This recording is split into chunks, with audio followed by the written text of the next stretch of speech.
playthings.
All right.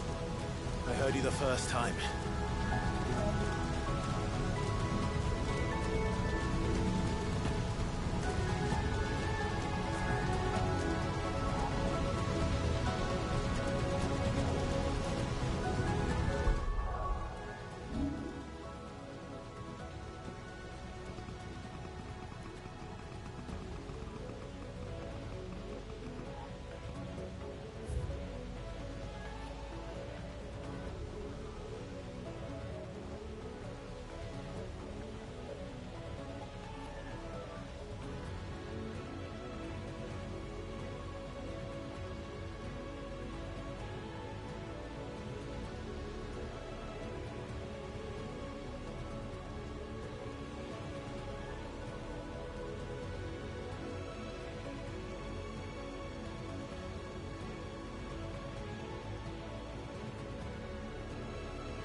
To hurt you, warriors!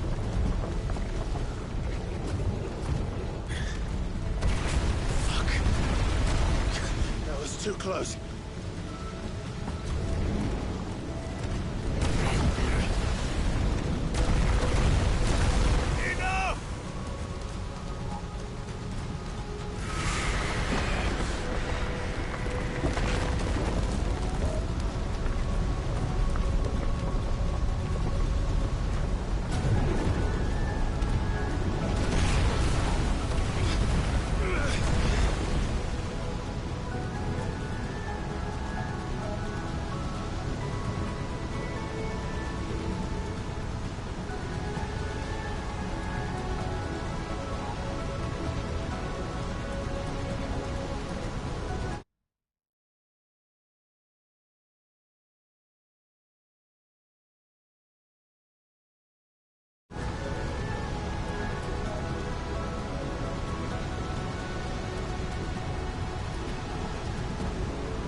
This isn't what I wanted!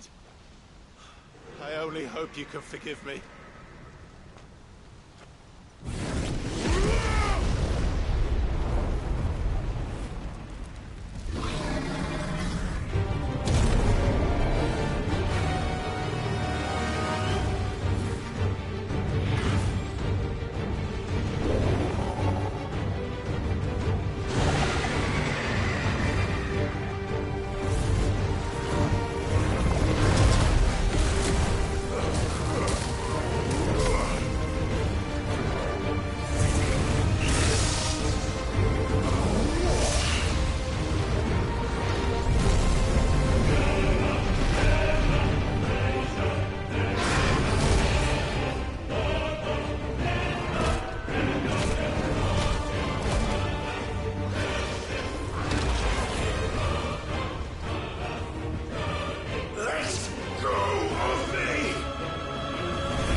here to play.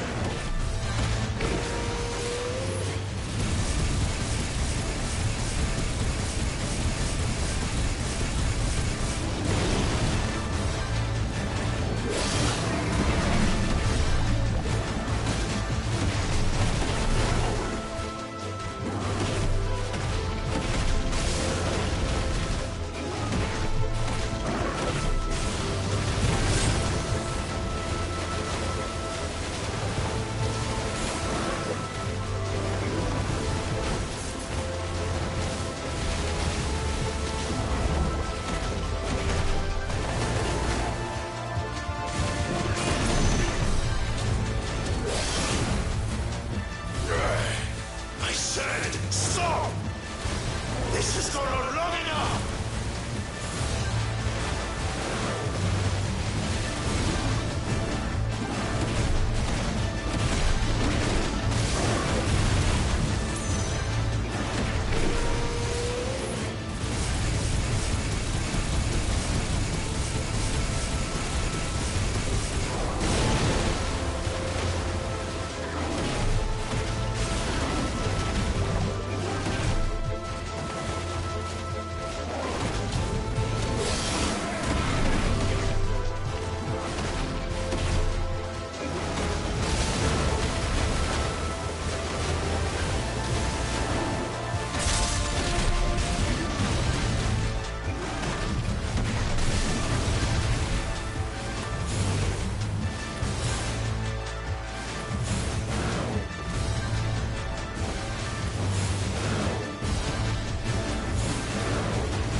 The village.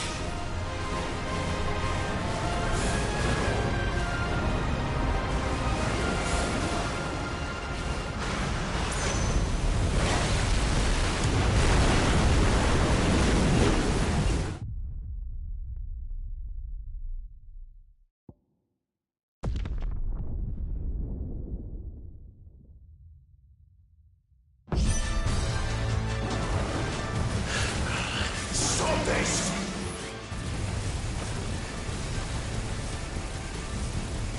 I'm not here to play!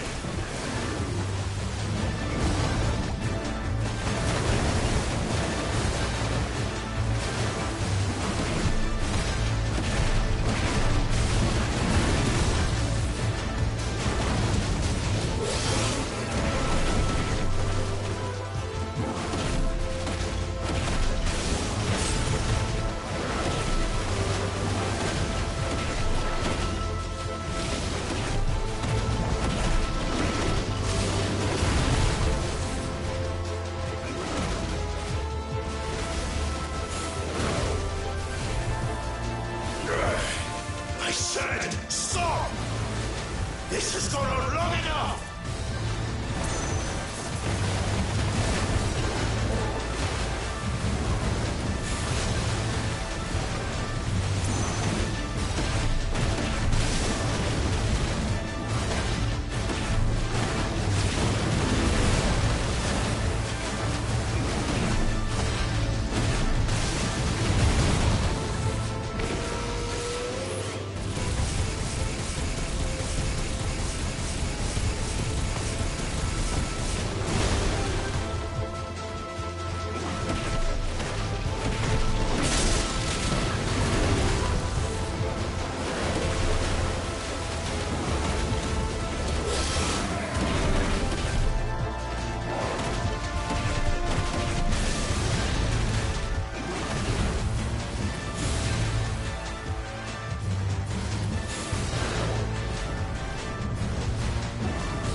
finished.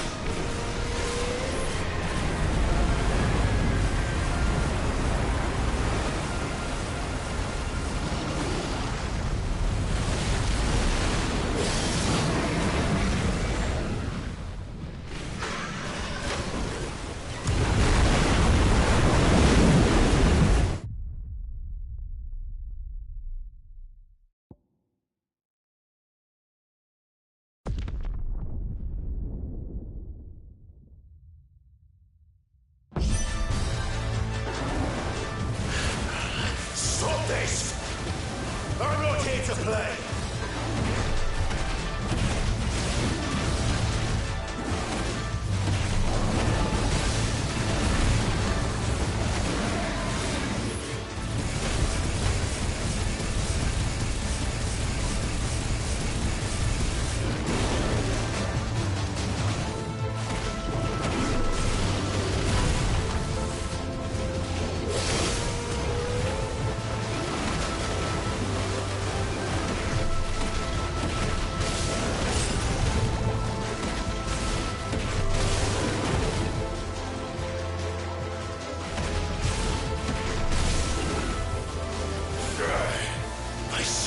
Stop!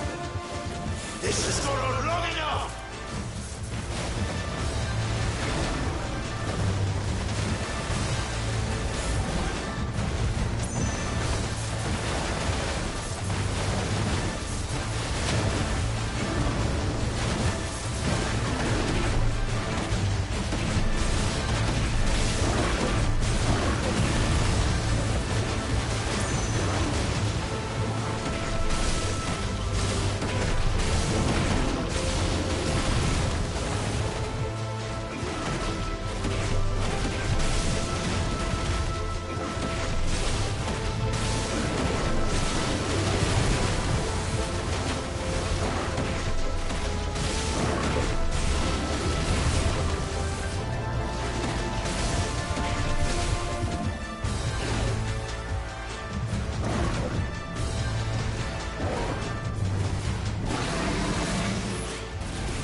The village.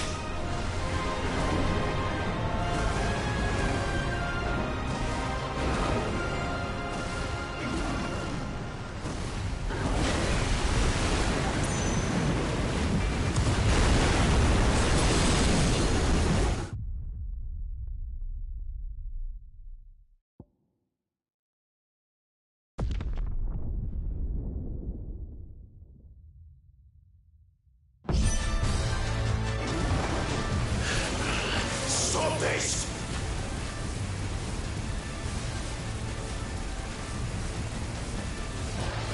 I'm not here to play!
warned you.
You're just full of surprises, aren't you?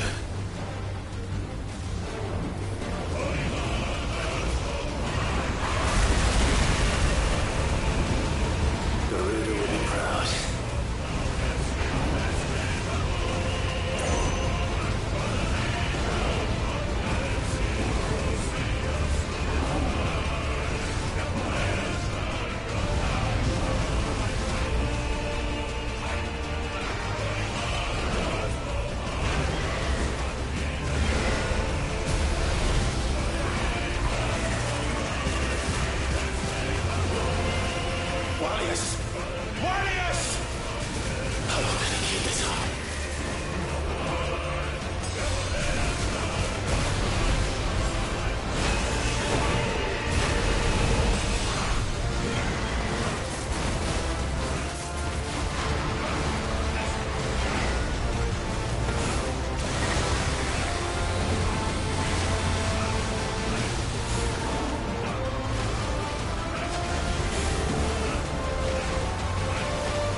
Not this time.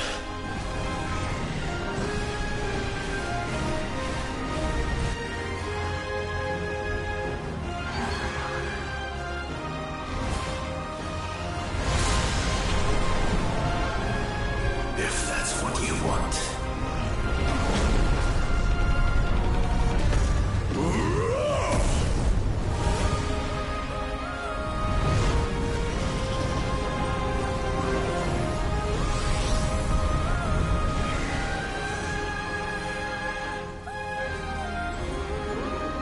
You've had your fun, Leviathan.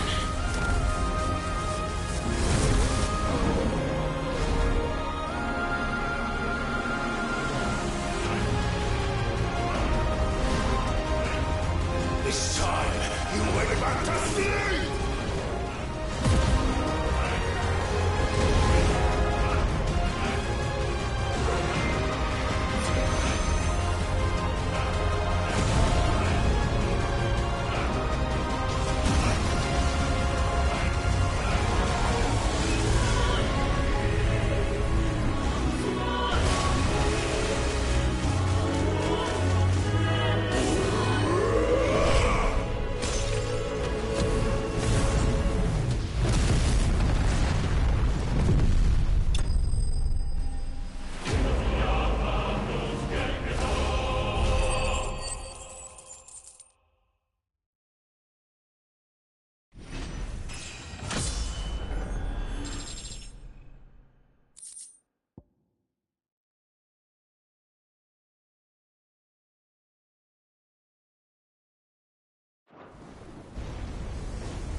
a tantrum.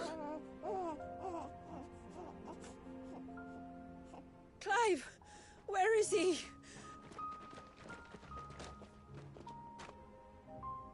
Well, yes.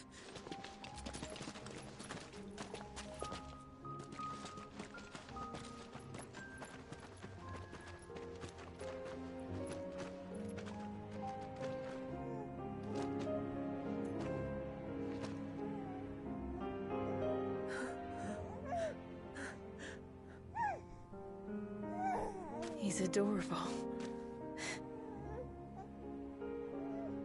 He is now. But did you see him a few moments ago? Clive, I don't know how to thank you.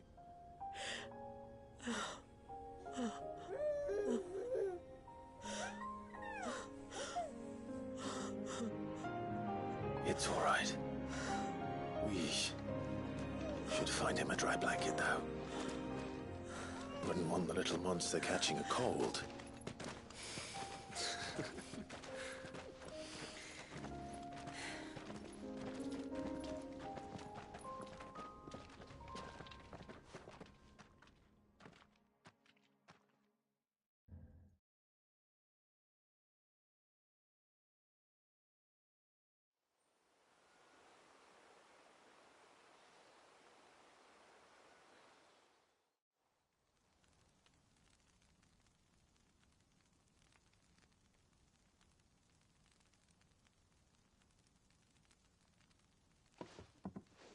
There.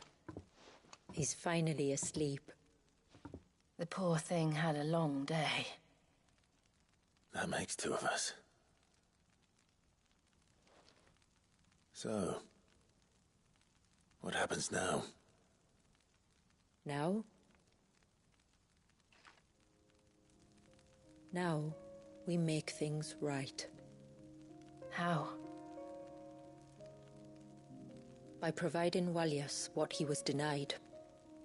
A place to learn and grow. A family to love and protect him.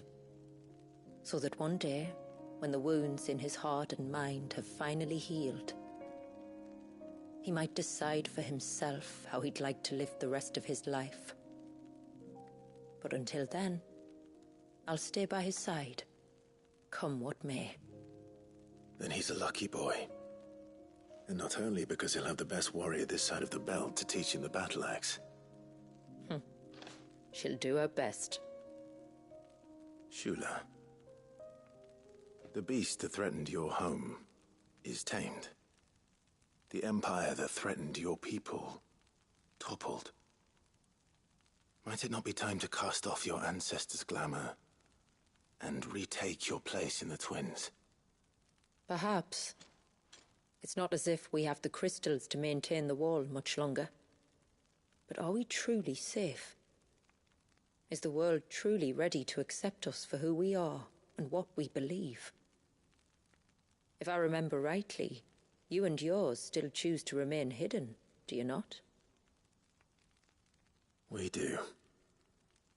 Well, your people will always be welcome in Haven, regardless. As will yours in the hideaway. We're allies now. If there's anything you need from us, supplies, food, equipment, do not hesitate to ask. It's kind of you to offer. But we'll manage, just as we always have. Besides, I suspect you'll be needing everything at your disposal if you're going to save the world.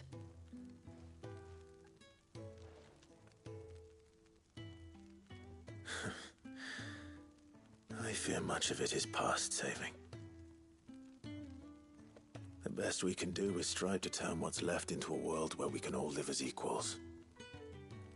A noble endeavor. And there'll be a place in this world for us, will there? For Walyas. For everyone. I swear it. Then we shall be waiting. Until the tides bear you back to shore.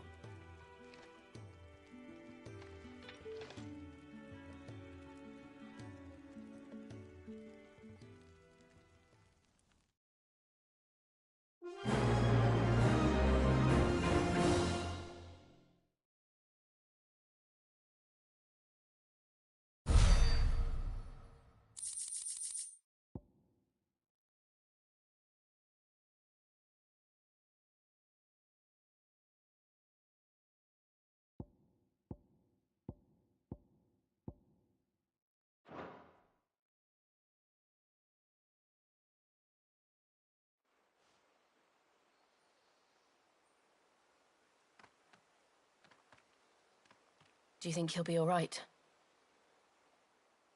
Well, yes. Only time will tell. But I can certainly think of worse places to spend one's childhood. The Moats of Water are a fine people, and they will take good care of him. Up by the Vare, Ultima spoke to me. He called Leviathan his most profaned fragment, and told me to redeem the sins that had laid him low. Is that so?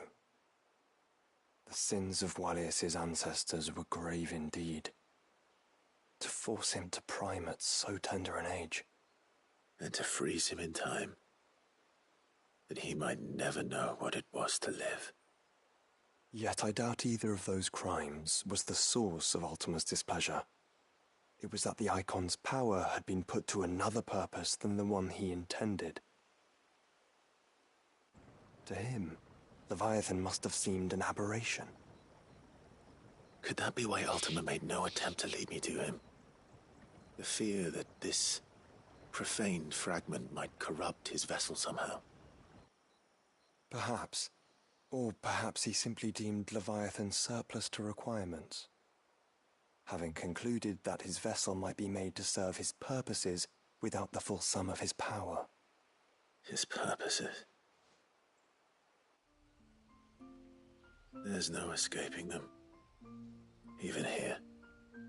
Hidden away in Mysidia, the blessing of the crystals proved nothing but a prison. A prison into which Wallius was born, and from which freedom is hard won.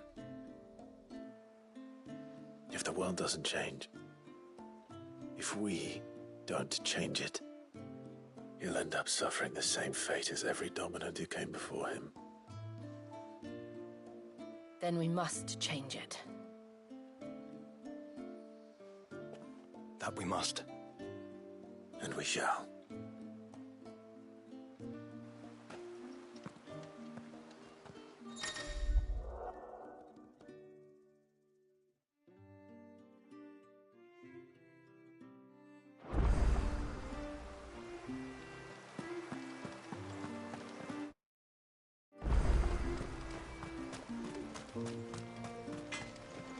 Reckon my steel's just as good as any.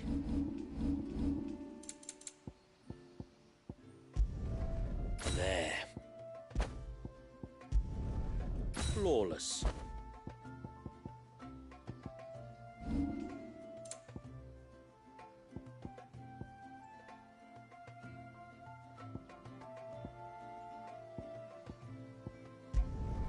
Better than new.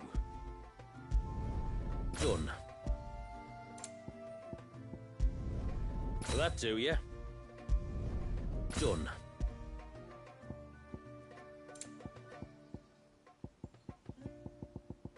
Till next time, then. My friend, I have news. I think I might have found a way to break Talor's curse. Go on.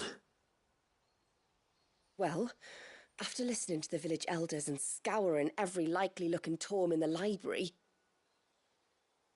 I learned that not all Tombries are the same little green menaces we know and loathe.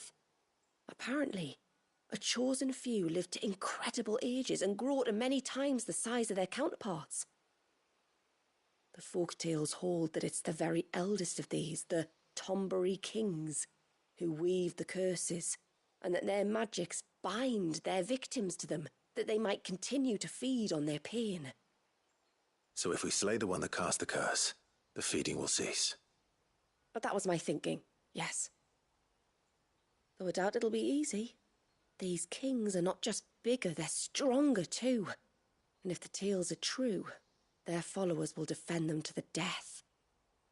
It is a perilous proposition, in short, but it may also be Talor's only hope. What say you? I'll do it. Even if killing this king doesn't break the curse, Mysidia will be a safer place for its removal. Thank you. So then, where will I find it? That, alas, I do not know. It must have woven the curse at the altar in Father's Fell, but as to where it is now... Fanet! You were the one asking about Tonberries, right? Because there's a whole bloody army of them out on the cloak. What? But why would they stray so far? And why now? There's only one way to find out. I'll head up the mountain and see what's going on. Right. Thank you. And please, be careful.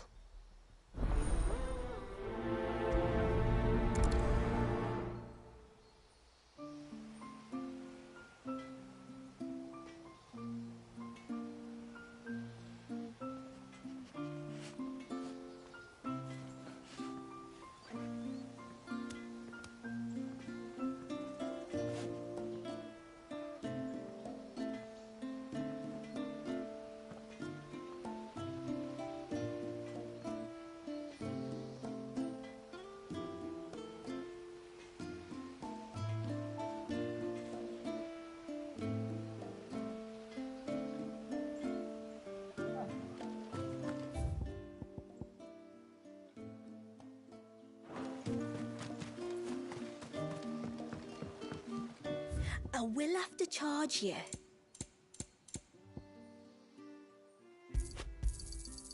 Here you are. Well, if you're sure you need it.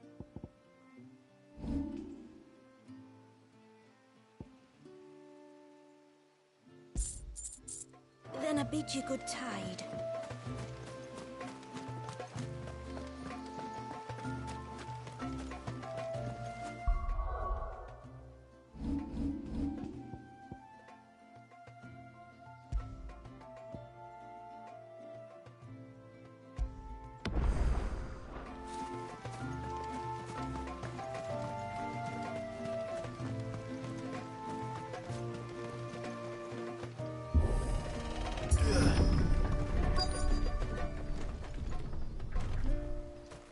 Found her.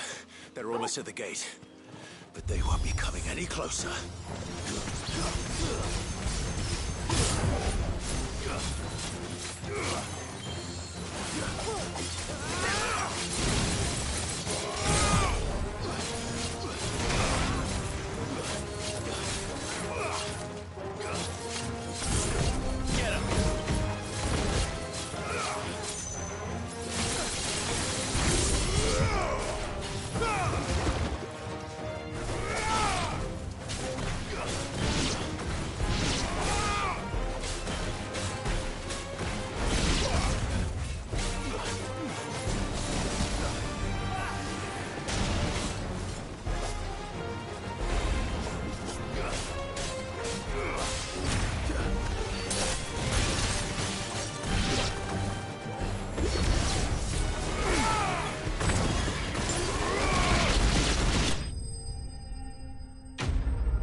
That should buy Haven some time, at least.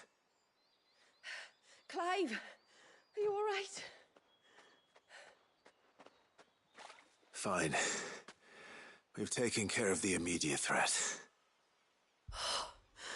Thank the tides. I was worried I was going to lose you both. Talor, he took a sudden turn for the worse just after you left. What? Is he? No, he's hanging on. I fear the Tombury King may have begun the cursing ritual again. In earnest this time. And I can't imagine their being here as a coincidence. I think it might be happening on this very mountain. If it is, it won't be for long. Get back to Talor. I'm going up. My thanks. I shall pray for both of you.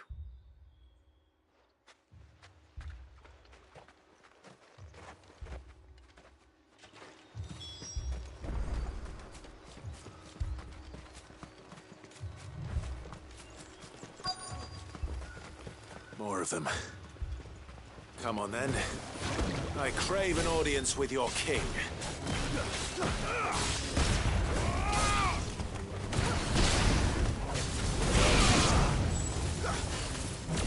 All yours, Torgal.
Another group. They don't look very regal.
Still no sign of the king. Could Fanit have been wrong?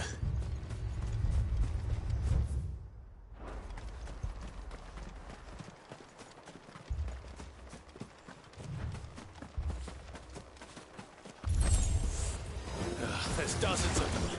The king must be close. We'll have to take care of his followers first.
Looks like that's the last of them. Out here, anyway. But beastmen do like dark places.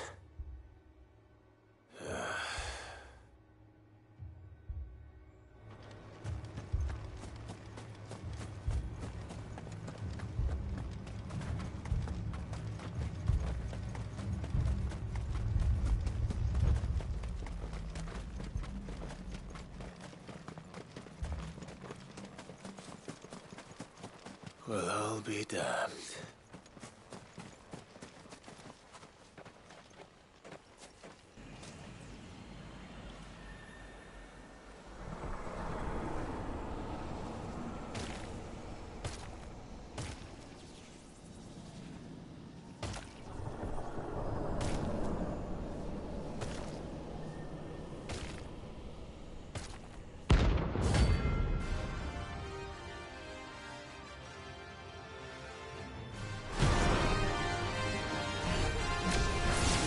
There's a crown.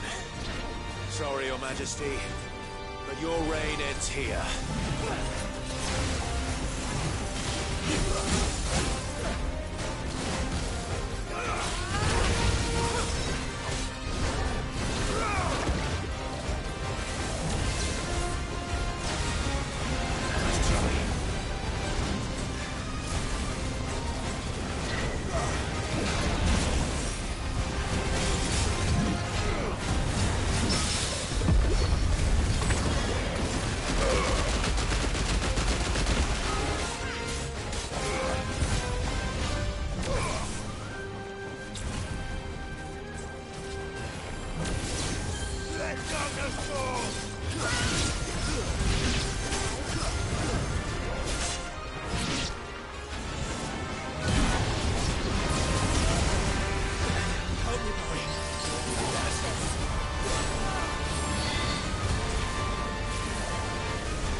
It's done.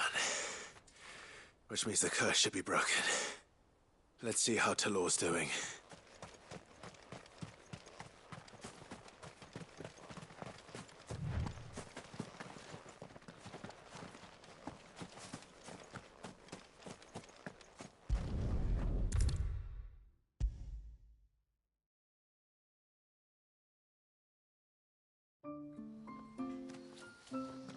Clive! Is it done then? It is. I was going to ask if there had been any change in Talor's condition, but judging by that smile on your face, I think I already know the answer. You do? Talor! He's back!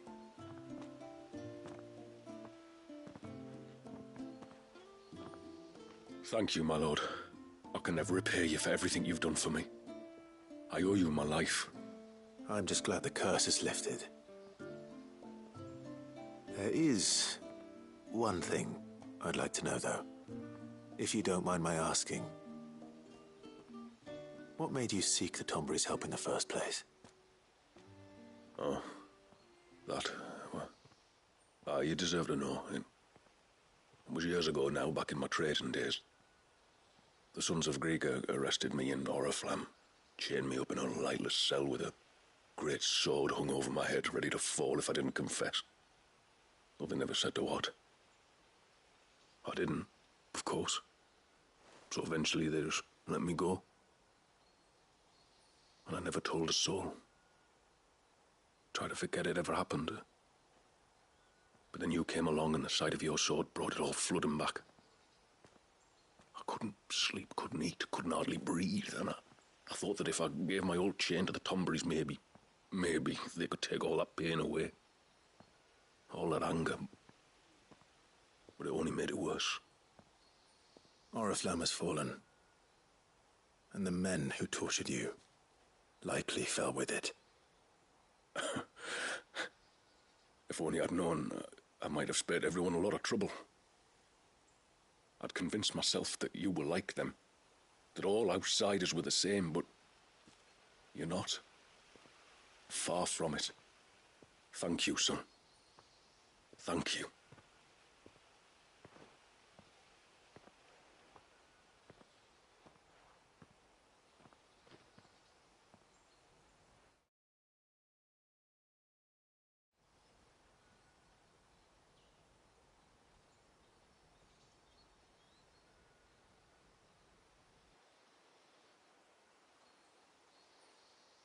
Clive, there's something I need to tell you. After we parted ways on the path to the cloak, I went straight back to Talor and explained to him what you were doing on his behalf. And just like that, his pain began to fade. What do you mean? Just like that? The Tombury King would have still been alive. I had to contend with dozens of his minions before I found him. Then perhaps one of them warned him of your coming and he broke off his ritual. Or perhaps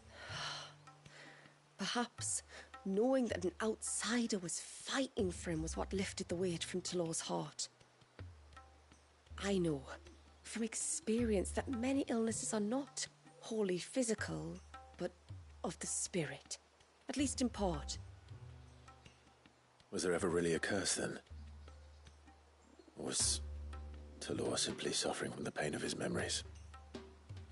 And the guilt of what he'd done? For all the difference it makes. I suppose we'll never know. Maybe not. But this much I do know. It was your strength and your selflessness that healed his heart in the end. I'll be sure to tell my healer friend when I get home.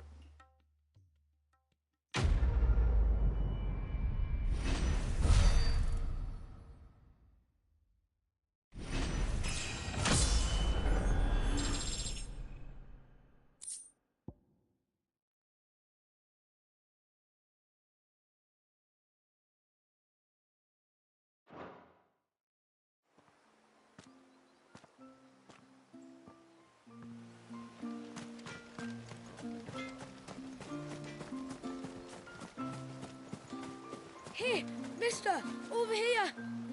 Please, mister, you've got to help us. The village is in danger, and if someone doesn't do something... you should have seen it. Stop. Take a deep breath and tell me everything. Starting with your name. Sorry, my name's Eirik. When you went up to the Ereval with Miss Shula, I followed you. You could have been killed.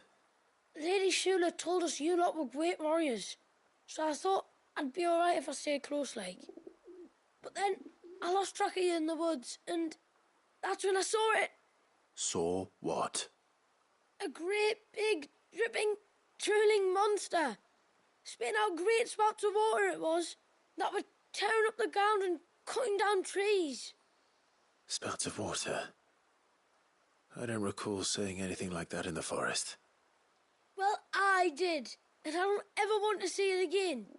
You'll get rid of it, won't you? All right. If this creature is as terrible as you claim, it could well pose a threat to the village. I'll see what I can do. Thanks, mister. It was over by the Swift one that I saw it. Maybe it's still there. Then that's where I'll start my search. But this time, you're going to stay here. Understood? I wouldn't go through those gates for 1,000 gil. Not with that thing out there. Good luck, though.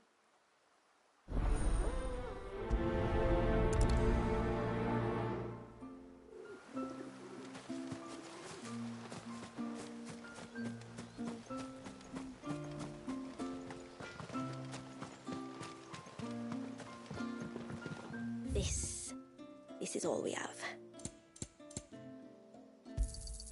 Well, if you're sure you need it.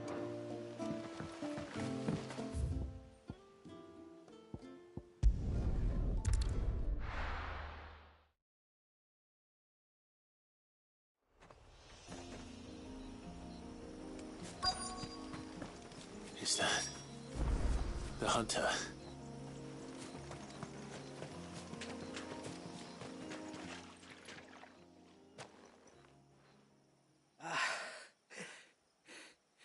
It's you.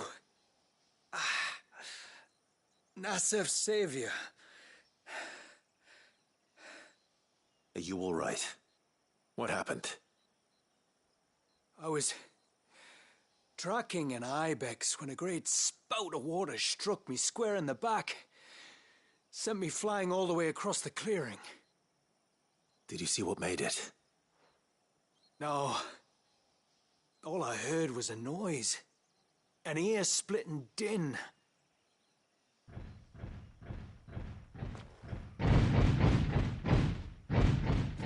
Might this be the culprit? Leave him to us.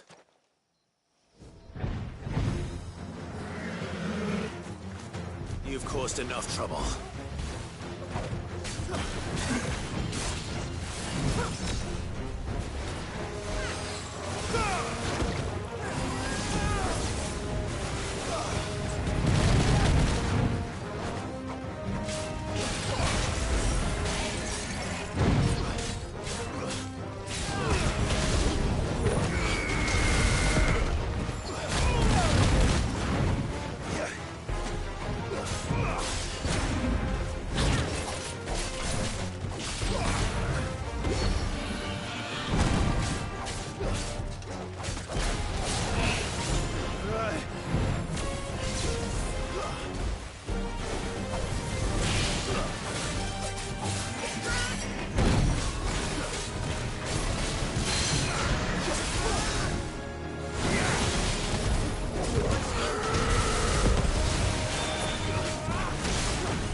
Well, that wasn't too bad. Hardly a threat to the village, but you can't blame the boy for being scared.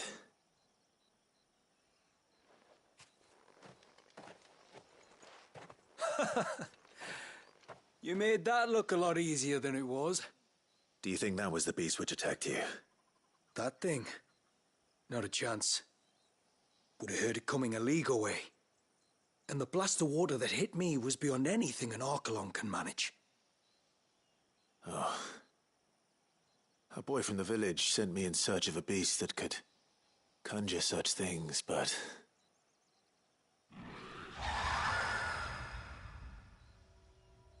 That's it. That's the noise I heard. Sounded like it came from the ruins. I'll go. You head back to Haven and see a healer.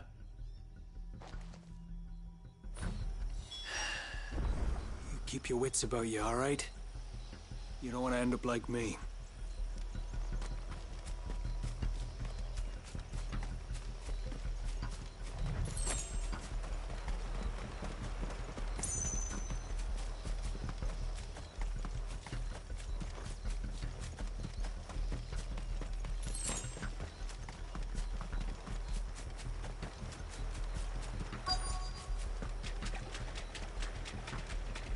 What do we have here?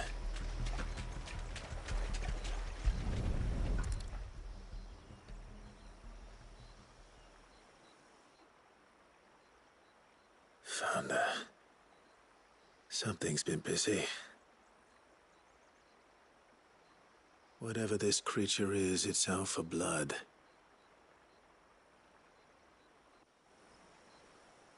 But it's not having ours. Stay close, Torgal. Where are you?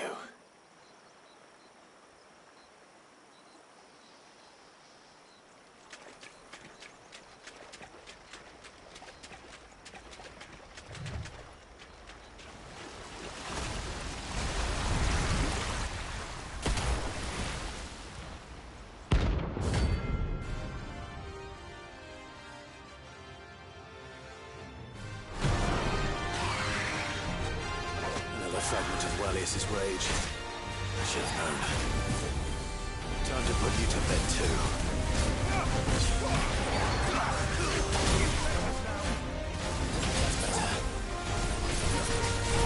Now you're here.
Fingers crossed that's the last of them.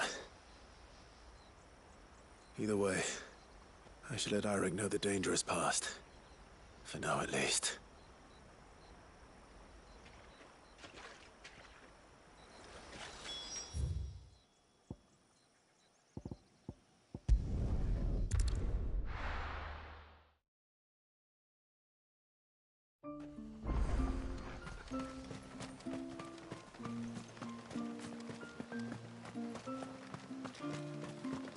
That's him. I'm so sorry for all the trouble I put. How many times do we have to tell... You're back! So? Did you find the fiend that attacked me and young Eirik here? I did. It won't be troubling you anymore. Yes! I knew you'd get it. Only because you warned me of its existence. Not that you should ever have learned of its existence, but all's well that ends well, I suppose. What was it, anyway? A manifestation of Leviathan's power. When we visited Wallius in the Surge, he was angry and afraid. The Icon summoned these creatures for his protection. Though why one would be wandering the ruins of Riversmeet, I don't know. Maybe it was looking for his mum. That's where she died, isn't it? The Falls. The Falls? Aye. When they took her baby, she threw herself off the top. We go there once a year to pay our respects. The whole village. An Eggy is a part of its master's spirit, but Wallius wouldn't have been aware of what had happened to his mother, would he? Well, either way, you did us a favor putting that thing to rest. Us and Wallius. Thank you. Aye. Thanks, mister.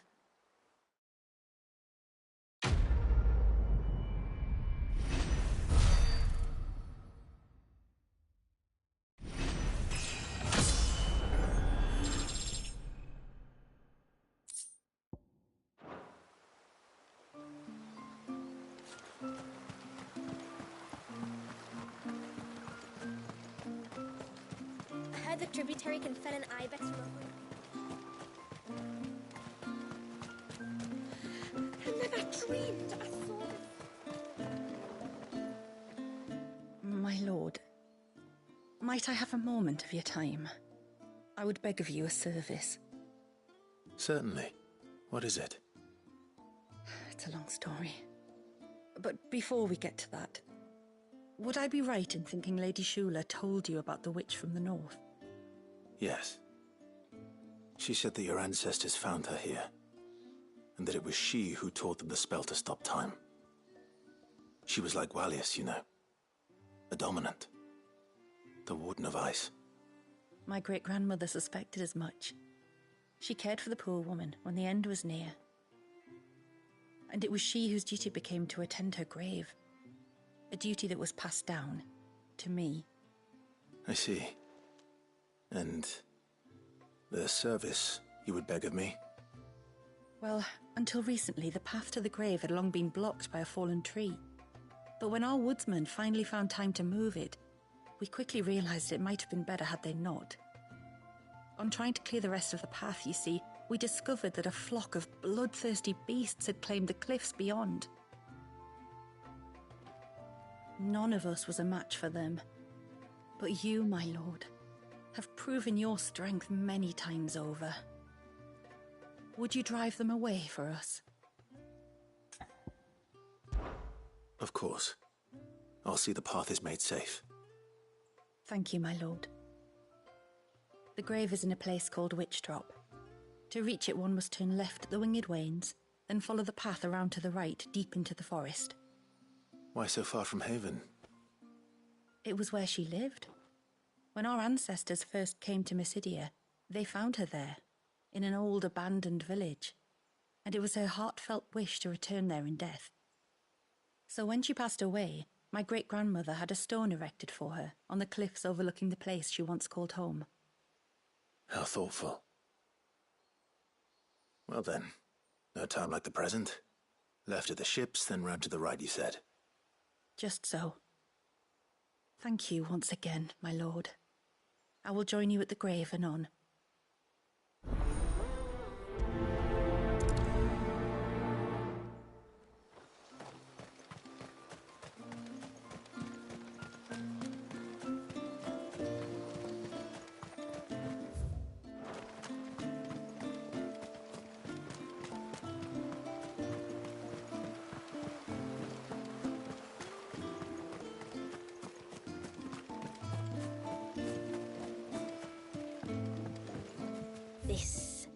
This is all we have. Well, if you're sure you need it.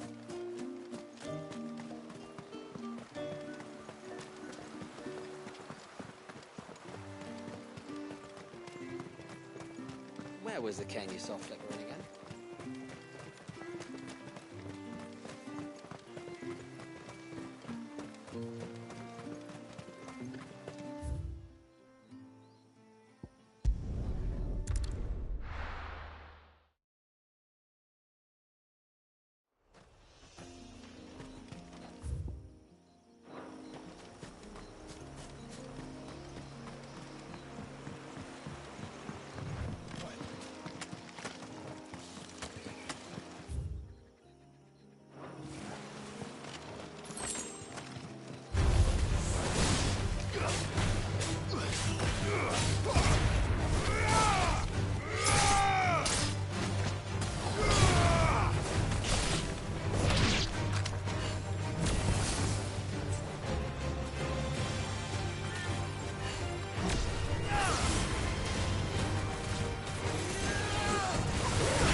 This should be the path to Witchdrop. Hungry, Torgal?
Here's our welcoming party.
Looks like that's the last of them.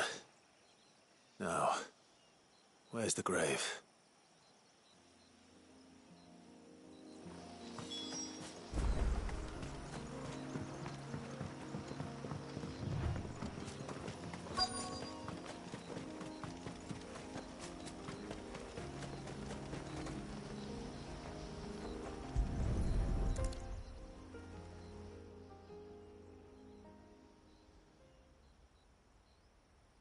This must be it. My lord, thank you for making the path safe again. XVI. Was that her name? Yes. Hardly the most fitting tribute for a dominant, is it? A rough-hewn stone with naught but a given name engraved on it. But my ancestors had only been here a matter of weeks when she passed. Every day was a struggle to survive. They had neither the time nor the energy to devote to a more elaborate memorial. Yet they spared what they could to grant her wish, that even in death she might continue to watch over her home. She lived down there then? In the ruins? That's right. They were once the living quarters for those who served up in the temple. When the Northern Thanes sent her here to weave her spell, this was where she and her retinue stayed. There were priests, handmaidens, and a knight sworn to shield her from harm. Of course, they were all gone by the time my ancestors arrived, fled or dead in the Western Wars. All except XVI, who remained till the end. Alone. Indeed. At least, that is the story as it's been handed down in Haven. But there is an epilogue to the tale. One known only to Lady Shula and myself. Some years after Issei's passing, you see, my grandmother came here to tend the grave, and found a stranger kneeling before it. A knight, dressed head to toe in plate. She asked of him who he was and whence he had come, but received no answer. The only words he spoke were, "Tell me true, whose grave is this?" So she told him of how her people had met and cared for Issei, and how she had died. His only reaction was to stare up at the air of hours in silence. Then he left, never to be seen again. You said he was wearing plate. Was it black and gold? Do you know something of him? When we went up to the Air of Hours to unravel the spell, we were set upon by a shade in the shape of a knight in full plate. It manifested in front of the Vare, and in its ether, I felt Shiva, the witch. You think this may have been the same man my great-grandmother met? Issei's knight? I don't know. Maybe. All I can say for sure is it was intent on protecting her creation. Or perhaps her spirit? What remained of her ether, preserved in the Vare? Perhaps his spirit too became enraveled in her spell, frozen in an eternal vigil. Till we ended it. If the shade you fought was Issei's knight, then ending it was the greatest gift you could have given him. Now he can return to the sea, to be with his lady once more. And if his spirit should ever return here to visit her grave, I shall ask his name, that I might carve it in the stone next to hers. That they might be together. Once and for all.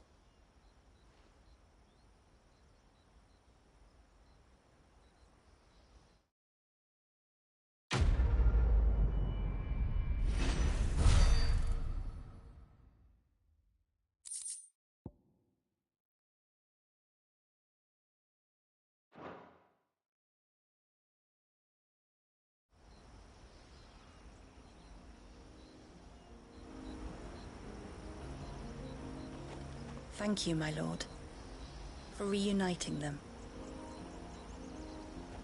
Thank you, my lord, for reuniting them.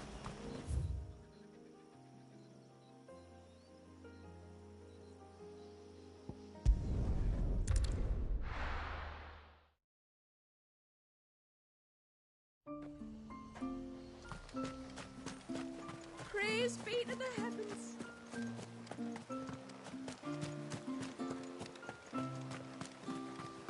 It is good to have them back.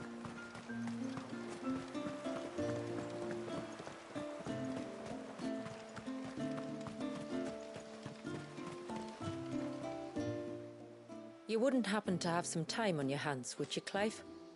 Only I was wondering if you might help me with something else. Don't tell me. Another unruly dominant. Not quite, but a dangerous foe nonetheless. It promises to be quite a hunt. Care to join me? All right. Tell me about our quarry. A fiendish, cold-blooded beast known as a Givra. Normally, we leave such animals well alone, and for good reason. But I have an even better reason to want its tongue. Its tongue? If you'll permit me, tributary, I can explain. Certainly, Yamila. It's been over a week since me sister gave birth to her first child, yet she still isn't back on her feet. We've tried everything to restore her spirits. Physics and nostrums, the laying on of hands and of leeches, but all to no avail. The healers tell me there's only one hope left. A broth as potent as its ingredients are perilous to procure. It isn't only Yamila's sister who stands to benefit from this, by the way. There's her baby to think of, and Walias, too. She'd agreed to be his wet nurse, you see. I'd be glad to help. Thank you. Our hunters have no shortage of skill, but this task calls for more than that. And it won't be achieved through weight of numbers either. The Givra is as wary a foe as it is a deadly one. 2 hunters might catch it unawares, but any more than that, and it would pick up our scent a league away. Then it is decided. The 2 of you will go, while Jill and I occupy ourselves here. Perhaps we might help prepare the broth. That would be most kind of you. Come then, Clive. The river of time flows fast, and so must we. There's a Givra that has claimed the ruins at the foot of the mountain as its hunting ground. But as I say, they are wary creatures. We'll need suitable bait to draw it out. The flesh of a forest ibex should suffice. To the forest, then.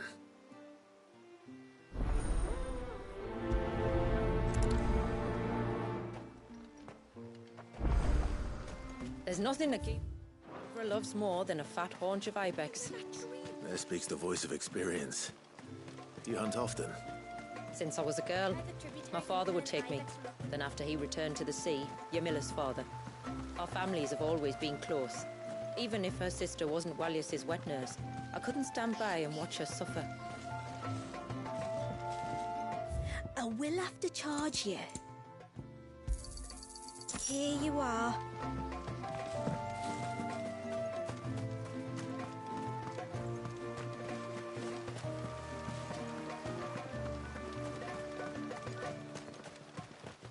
Where was the cane you saw flickering again? A storm for the ages, that was.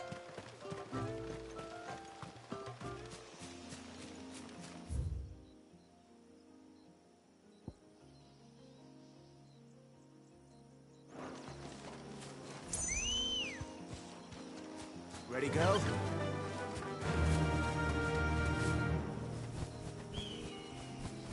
Where will we find them? Further in.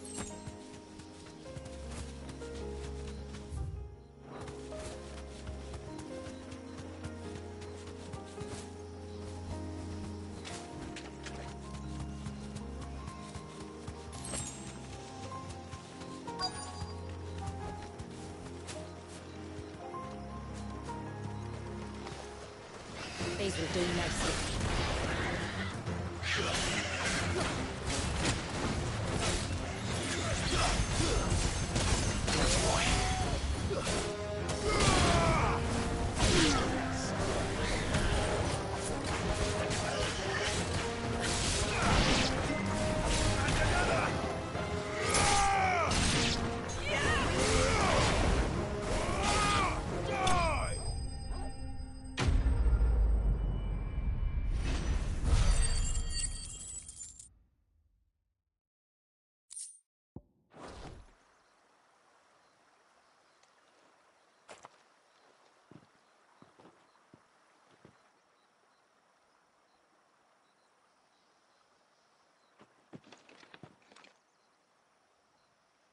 Return to the sea, and to the clouds rise again.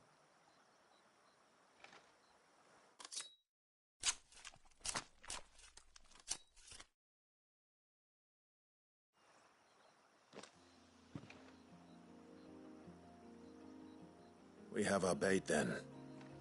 What next? Next, we pay a visit to the Dark Gate to pick some local weed. It'll help disguise our scent.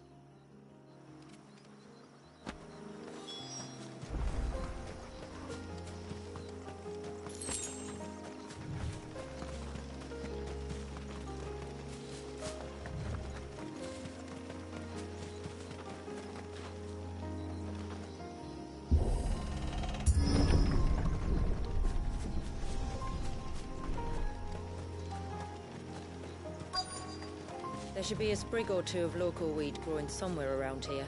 Look for the golden leaves.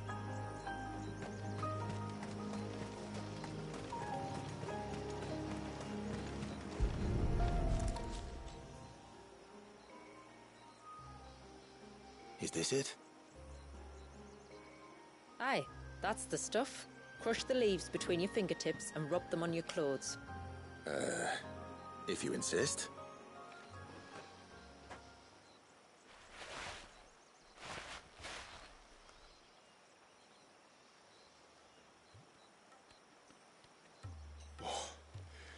You could have warned me about the smell.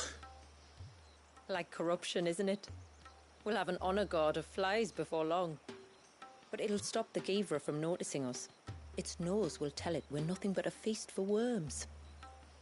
Oh, I feel so much better. We can wash it off afterwards. If there's one good thing about the Givra choosing the ruins for its hunting ground, it's that there's plenty of fresh water nearby.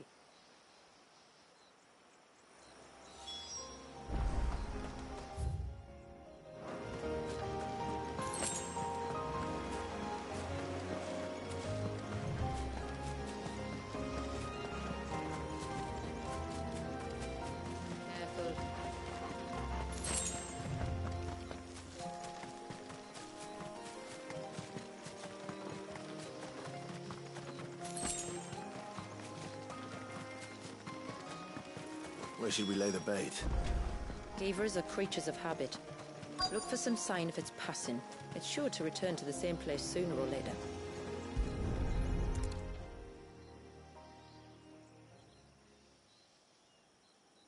Marking its territory. Something was. A curl, maybe.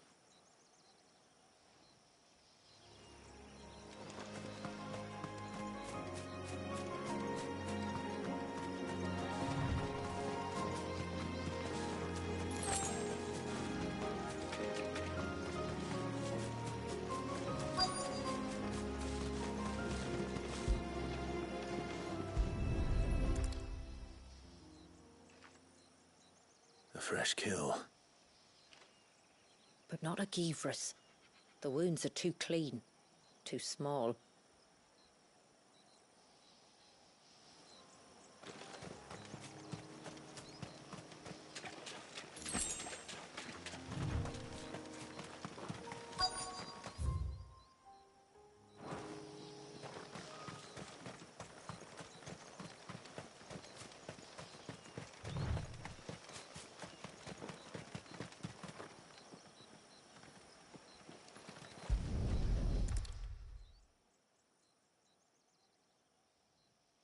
These look like a predator's tracks.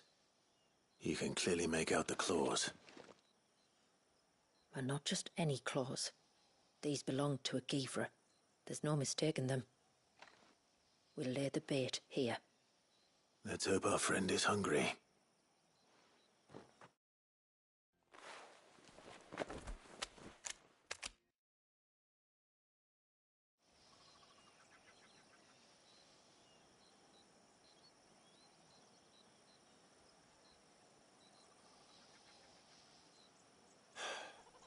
Still no sign. Patience, Clive. Hunting's not something you can rush. Have you stalked these beasts before? Once. Givras are fast, so the job called for a bearer. But even with my knack, it was a close-run thing.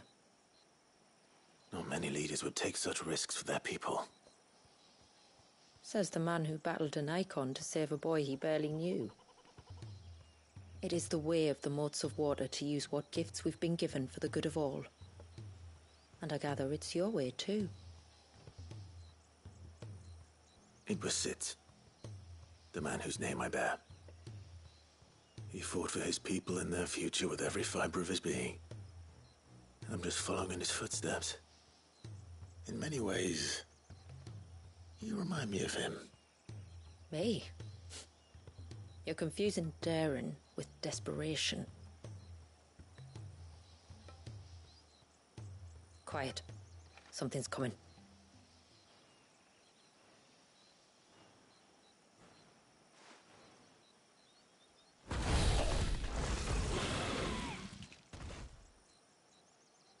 Our guest has finally arrived. Shall we greet him? It'd be rude not to.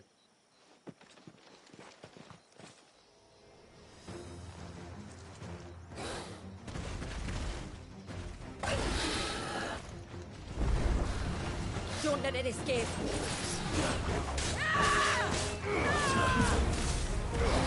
Nice try.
You weren't exaggerating when you said they were dangerous. They're forces of nature, all right. And with this one's passing, the river of life has calmed.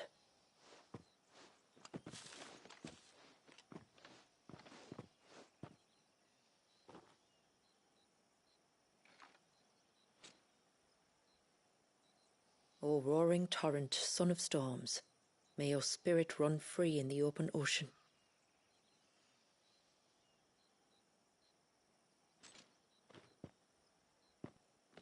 This flesh I claim, that your gifts might rain down upon us this day, and our river flow in spate once more.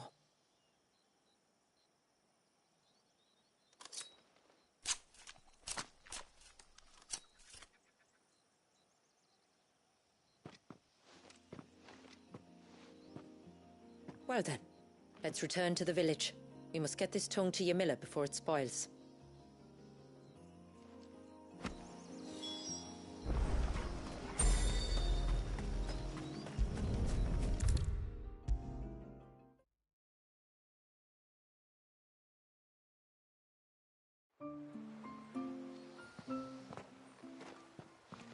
Tributary, my lord. Did all proceed as planned? It did. Here. One Geaver tongue, as promised.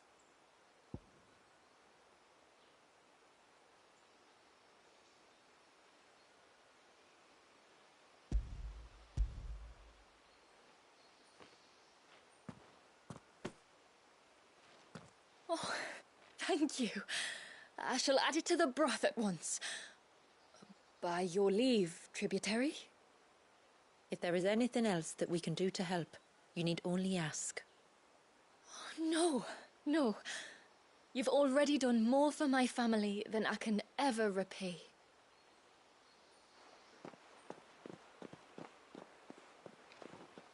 Just as you have, Clive, for my family. I only regret that I have nothing to offer you in return but my gratitude. It's more than enough. Besides, I'm no less grateful to you. For what? For welcoming my friends and I into your midst. For showing us how your people live. For reminding me that the world we strive to create, where bearers can live alongside their fellow men in peace and comfort, is no mere fantasy. I'd hardly call it comfort. Every day is a struggle. Though we do at least struggle together, it's true. As must we all. I only ask that you remember the cost of using your gifts as a bearer. I know that you feel it's your duty to do whatever you can to help your people. But you have a child to think about now. And Wallis has lost enough. I shall bear that in mind. That's all I ask. Oh, and if there is anything else that we can do to help, well, you know. Thank you. Truly.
It is good to have him back. Or summon another flood. No, it has to be him. What has to be who? If you, don't mind my asking. It's not your asking I mind. It's my explaining. But I don't see any other way around it.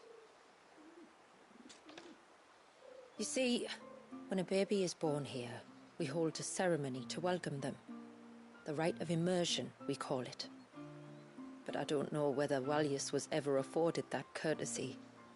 What is abundantly clear, though, is that my ancestors never welcomed him as one of us. And I want to change that. The problem is, the ceremony requires 3 ministrators, the baby's parents and a witness. As tributary, the role of witness would normally fall to me, but being Walyas's closest living relative, I must play the role of mother. So you want me to serve as witness in your stead? That's right. A witness must be a trusty guardian, ready to steer the child through the stormy waters of life and on to tranquility. Which is why I thought of you. It would be my honor. Thank you, Clive. So, if you will serve as mother and I as witness, who will take on the father's role? I have a younger brother. He should be making ready for the rite as we speak, though whether he is or not. Let me introduce you. Please do.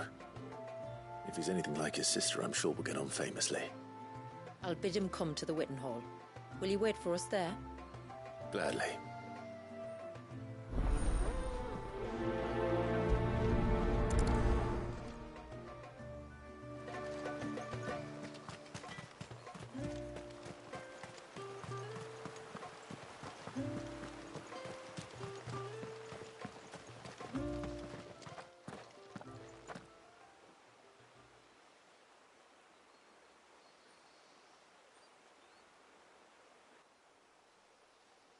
Clive, my brother. If it isn't my old mate Sid! You? So you do remember me, even stripped of my cunning disguise? I'm touched. You two know each other? My friends and I crossed paths with your brother on our hunt for the dusk crystals, during which we saved his life. 3 times, was it? 3, 4, who's counting? All I know is when Shula mentioned she'd called in Sid the Outlaw to help young Walyas, I could be sure that the little rascal was in safe hands. I mean, having seen you in action back at the tower, I know exactly what you're capable of. So the mercenary you met in the Sage Spire, that was Clive? And he saved your life? That's a rather different story from the one you told me. And a far likelier one at that. It would appear my family owe you twice over. Whether they admit it or not. Honestly, Fammy, would it kill you to tell the truth once in a while? What? I said sorry, didn't I? How about we save the, recriminations until after the ceremony, eh? Speaking of which, what does this ceremony involve exactly? It's simple, really. We each say a short prayer and anoint the child's head with holy water. Nothing too onerous, then? Not about the rite itself, no. But it does call for some preparation. One of the witness's responsibilities is to collect the holy water, you see. 3 phials for the 3 ministrators, each taken from a particular place. Don't worry, though. It's not as if you have to go alone. I can show you the way. I'd appreciate that. Famiel, you stay here and ready the Witten Hall. Leave it to me. If there's anything Jill and I can do to assist you... We'd be glad to help. Thank you both.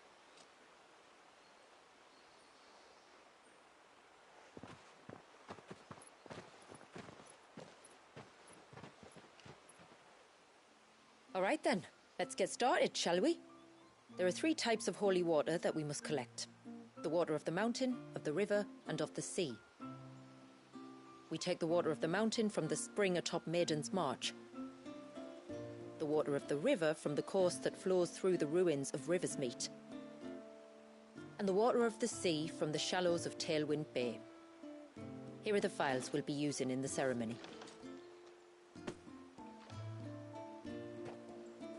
I'm ready to leave whenever you are.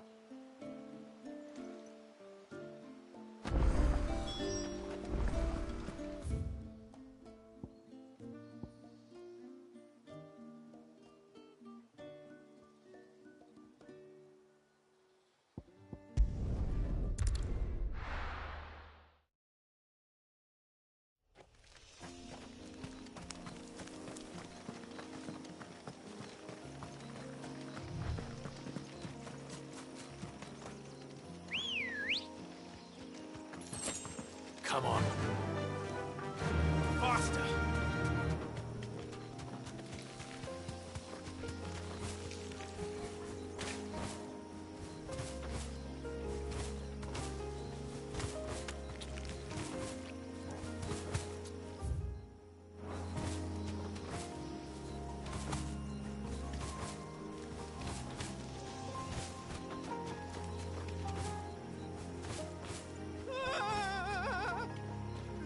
Stay back!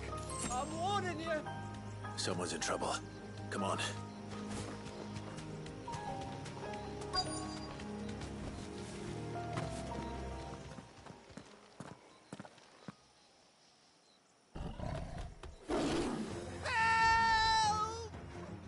Help! What help? Nobody's coming to... Help? We're here to help. Keep its attention on us. I'll do more than that.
Is anyone hurt?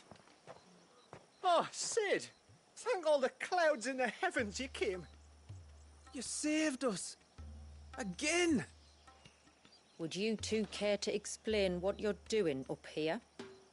The chief sent us to fetch incense for the ceremony.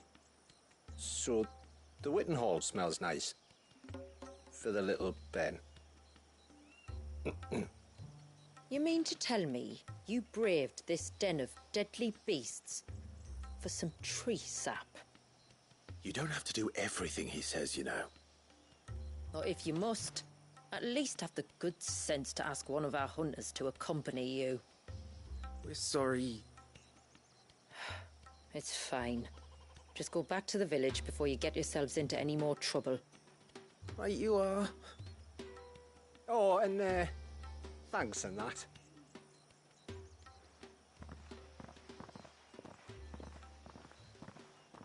Remind me to give my brother a cuff round the ear when we get back.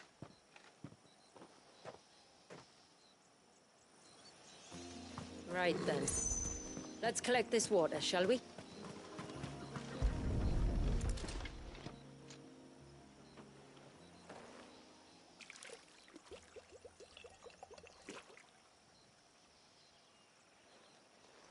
The rain that falls on the mountain emerges here, in these springs.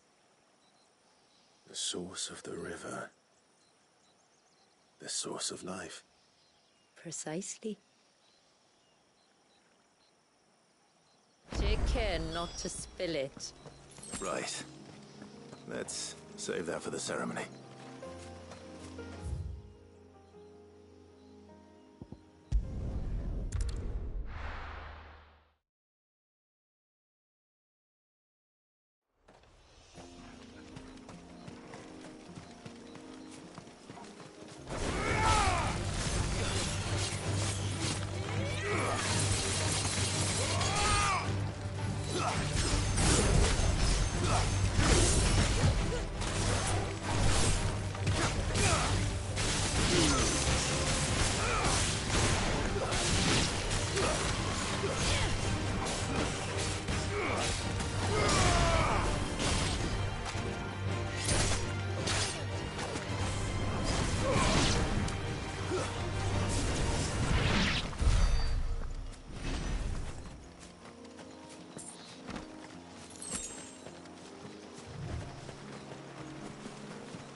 We can collect the water of the river from here.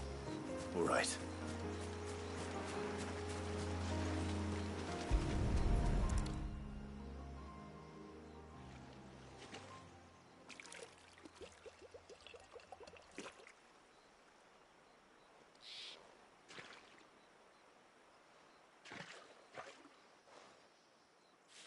The water of the river represents life.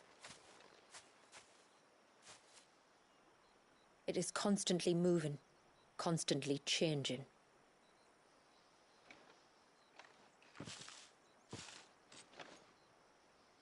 And though its course may twist and turn or branch into 1,000 separate streams, it always flows in the same direction, from source to sea, beginning to end. Like time. What of Wallius then? When your ancestors froze him, did they remove him from the River of Life? They did. Like an ice-bound pool that didn't thaw for 80 summers. But now he's free to flow again, to live.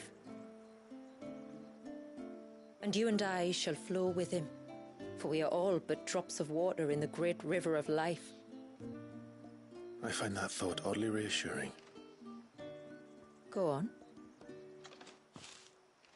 A drop of water might seem insignificant on its own, but as a part of a torrent, it can cleave a path through the hardest rock. It makes me believe we humans might just stand a chance. I believe we might. Just one more file to go then. Nearly done.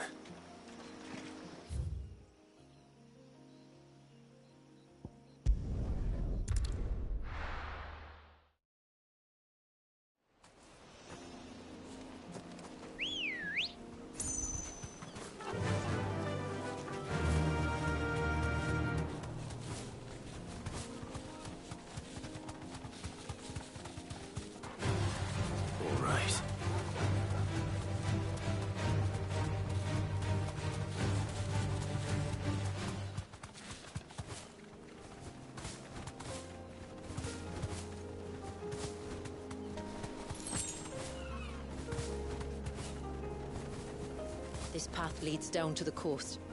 Usually we keep this gate shut tight, but since this is a special occasion...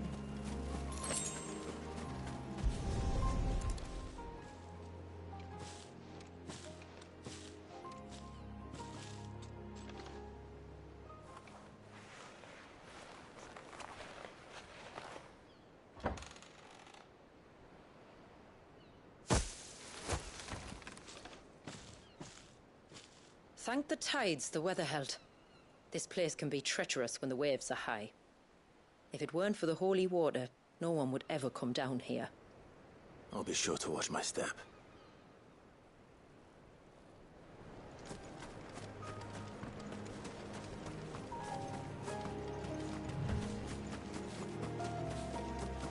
Water flows to the sea, then rises into the clouds. Just like life, the end is not the end, only a new beginning.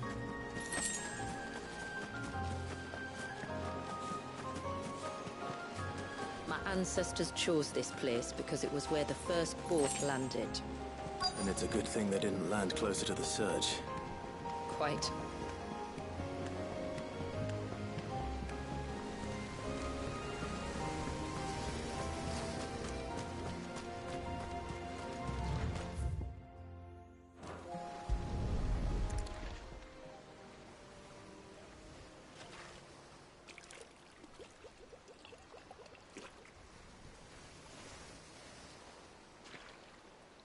The water of the sea.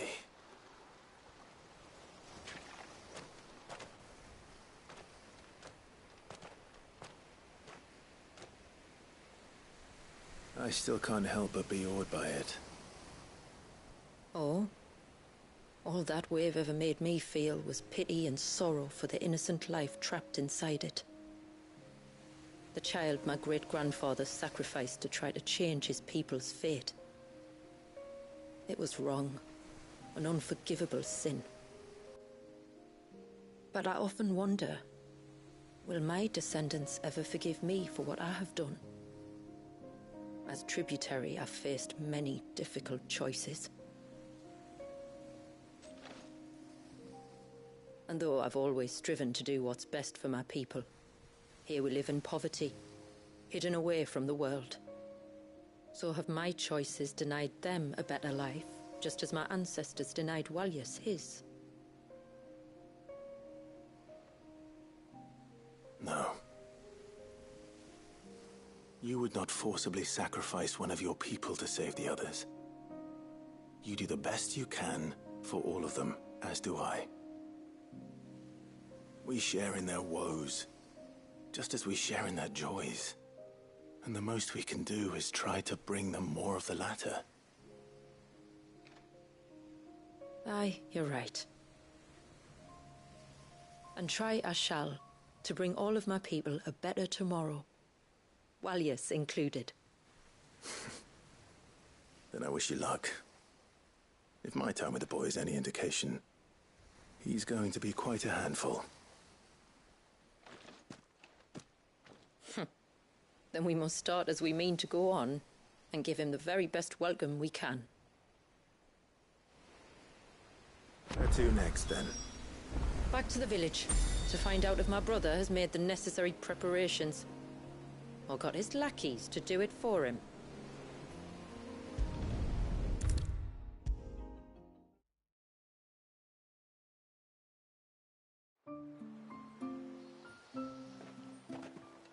We have the holy water. Is everything else in place? All ready to go. Told you you could count on me. Then let us begin. Famiel, have your men summon everyone to the Witten Hall. Right you are.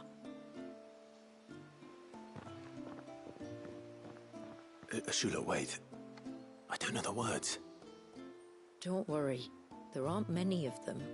We'll have time enough to practice before people arrive.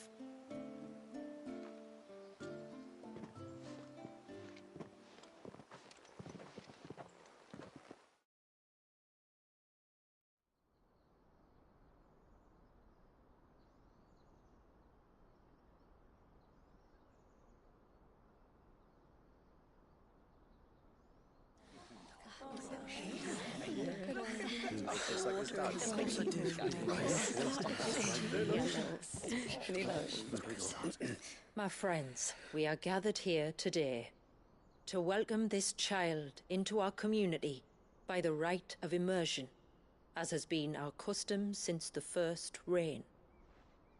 As tributary, I would normally perform the rite with the child's parents, but Walius's mother and father returned to the sea long ago. So I and my brother Famiel shall serve as his family, while the one who returned him to us shall bear witness in my stead.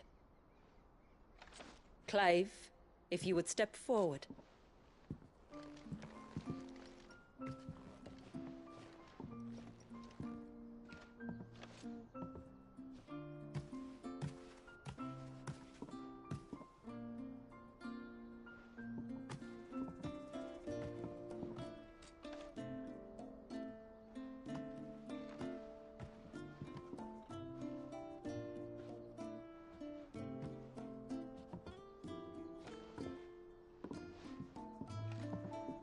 Like the rain that falls on the mountains tall, are we born.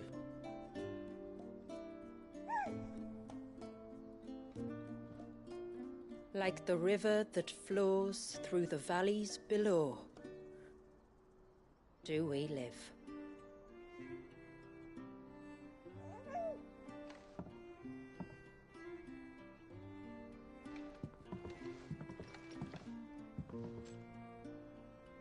Like the boundless sea, where the currents run free, do we die, and to the clouds then rise again.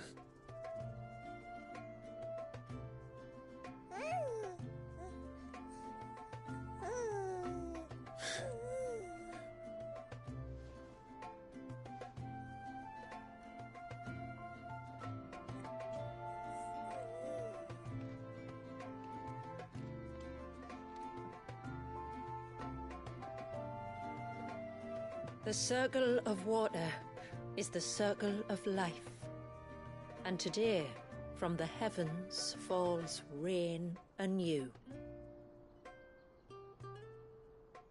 This child, Walius, now joins our stream, and he shall flow with us from the mountains to the sea.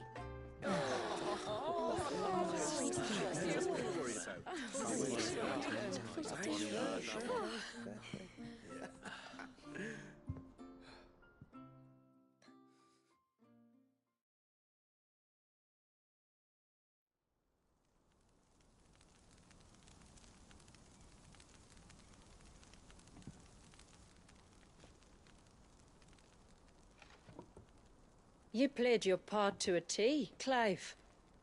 Thank you. It means a lot to us. I was honored to be asked, and terrified I'd miss. Now that you're part of the family, young Walyas, my lad, Uncle Famiel can teach you the ways of the world. Oh no, he can't. Eh? Don't be so hasty. Your brother's knack for self-preservation might serve him well. Ha! You are never going to let me live that down, are you?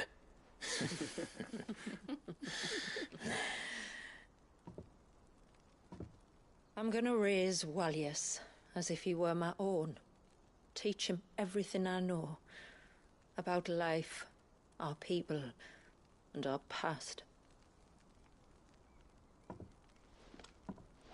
But with all the mother crystals gone, he will grow up in a world without comforts. One where we only have ourselves and each other to rely on. I'd say your people are better prepared than most to survive in such a world, Shula. To thrive, indeed, under your guidance.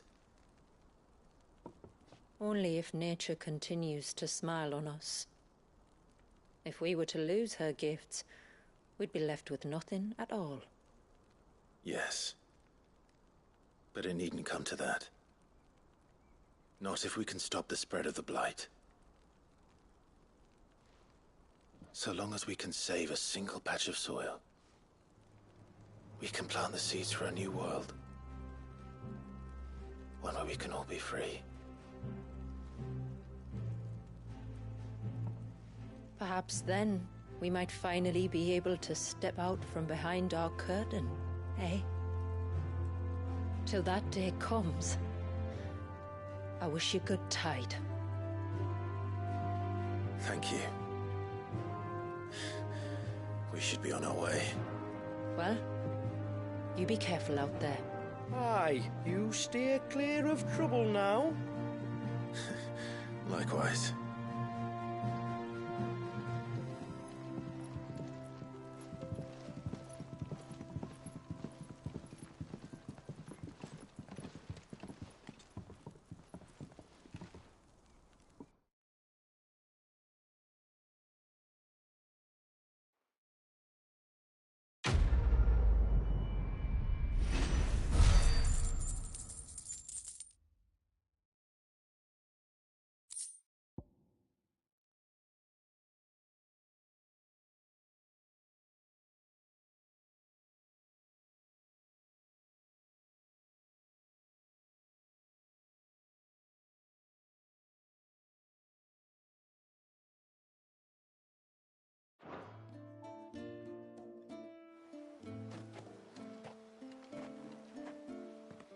To think, we must be the first outsiders to have witnessed that rite in over a century. Wallius has been waiting for it for nearly as long. He seemed pleased to be finally rejoining the family. Now all we have to do is save that family. To change our river's course.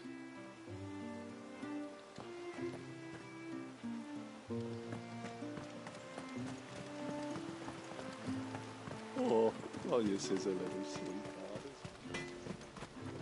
Yes?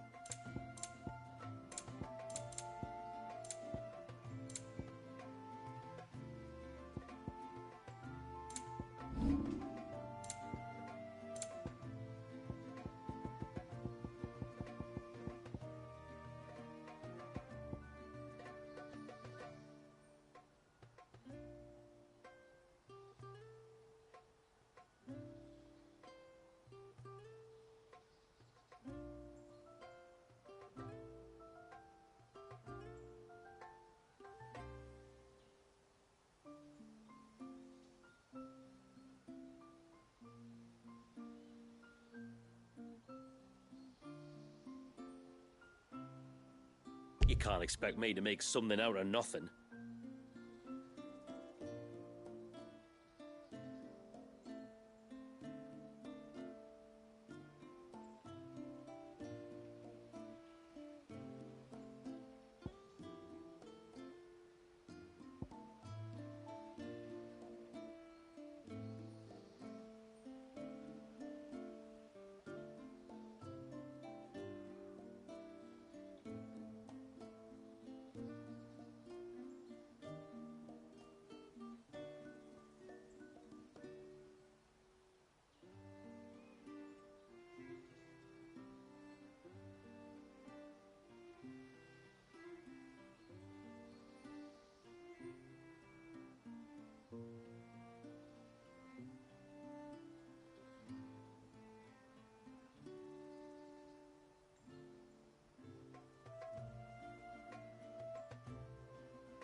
Till next time, then.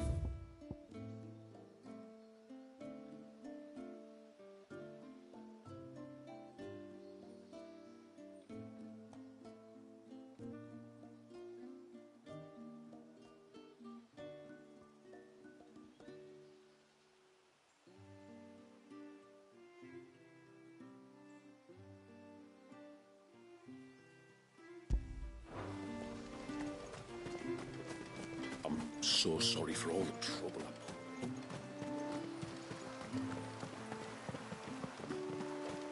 Wish I got to go off on adventures.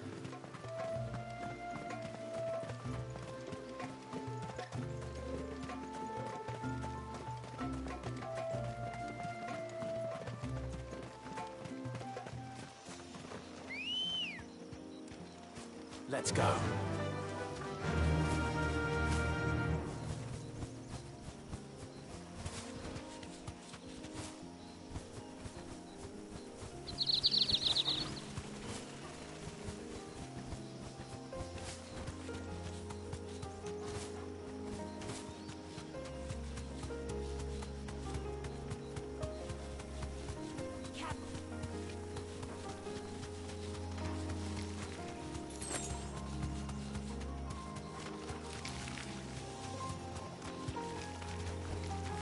Thanks, girl.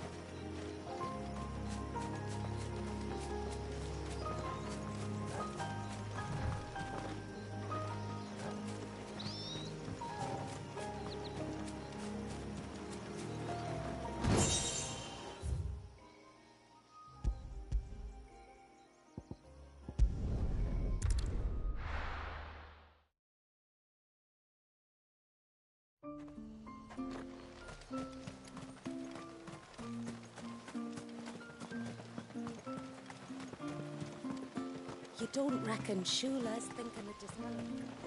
What is it you want? There.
Till next time, then.